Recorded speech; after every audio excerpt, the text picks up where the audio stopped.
if you're watching this, I'm willing to bet right now that your bookmarks are a mess.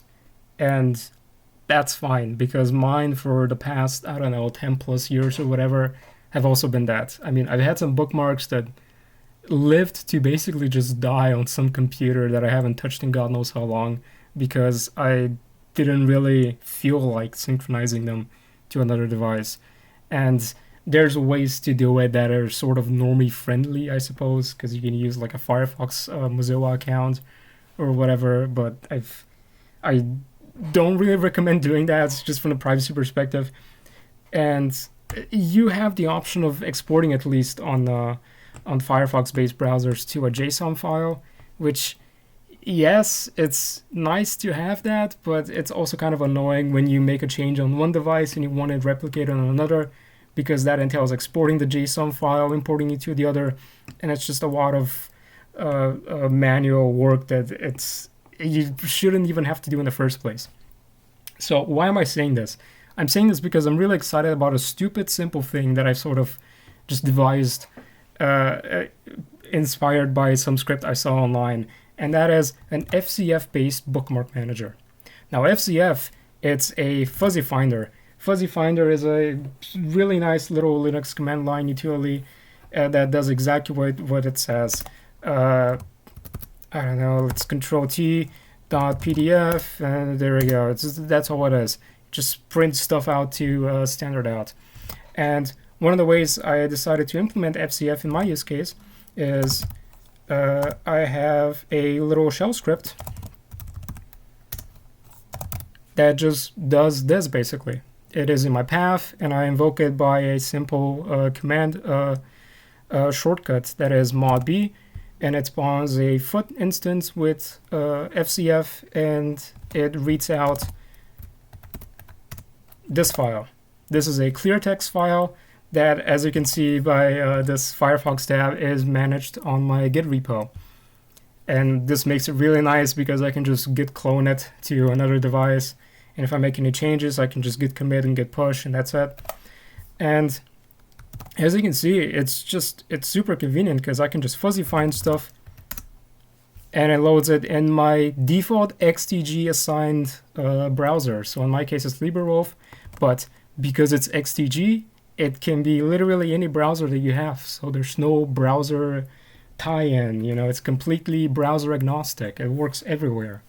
And another thing that I've also done is I've also made a keyboard shortcut. So when I press Control Y, I think, for yank, yes, that copies it in my clipboard buffer. So in my case, it's WL clipboard because I'm Wayland. And that's convenient if you want to paste the URL in some text field or whatever instead of opening it. And that's pretty much it. I mean, it's a dead simple tool.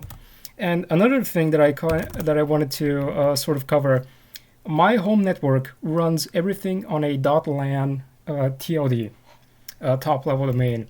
So whenever I want to go to, I don't know, piehole.lan, this is the URL I'll visit. The problem is, if I do this on a URL that I haven't really visited, and I punch in jellyfin.lan, it's going to execute like a search query to the search engine I have assigned in my web browser, which sucks. Every time I want to visit a .lan, I have to punch in http:// and then I go to the actual URL that I wanted to go to, which is annoying, especially when I'm the type of person to always clear my browser history, especially on my laptop, because I don't like having that stuff out for display if someone gets access to it. So that's another really nice use case. I can just assign all of my .lan local URLs that I have on my home network, and they're all available right here.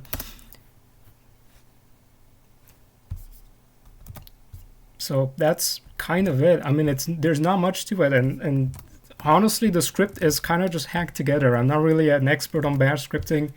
There might be better ways to go on about this, but something I've noticed is if I open a link, you can see there's some standard output that's displayed from LibreWolf itself, which I should probably get to fixing, find a way around that. But that's kind of it. You know, it's not something overly complex, but that's kind of the point of it. It's taking something that is super easy and super simple to do and just doing it better than just putting a bookmark in your web browser and hoping and praying that it can be synchronized within the next couple of minutes to another computer or whatever. You know, you can just git clone this to another device and it's all there. That's kind of it. This is pretty much inspired by some script I found. It wasn't really anything original, but FZF is so open-ended. You can literally you can implement it for a lot of different stuff. And this is just a showcase of one that simple thing they can do that I'm kind of happy about, because I didn't really consider this being something that I can do with FZF. Not that it's impossible, but it's just it didn't really cross my mind until I saw someone do it. And like I said, bookmarking is such a that simple concept that I think a lot of people overthink it. I mean, I've seen people on Reddit, on self-hosted or whatever, talk about fucking Docker containers that have web UIs with bookmarks and read later links and all that stuff, and it's just use plain text, man. It's ridiculous. It doesn't have to be this way. You can just spin up a Git repo and just put your links there. I'm still in the process of moving things. This is incomplete, but the script is there. I'm gonna link in the description if you want to check it out yourself, and if you want to suggest any improvements or whatever, it's all there.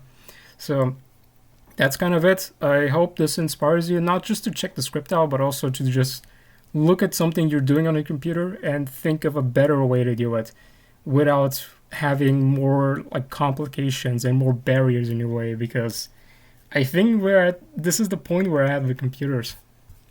All right, take care.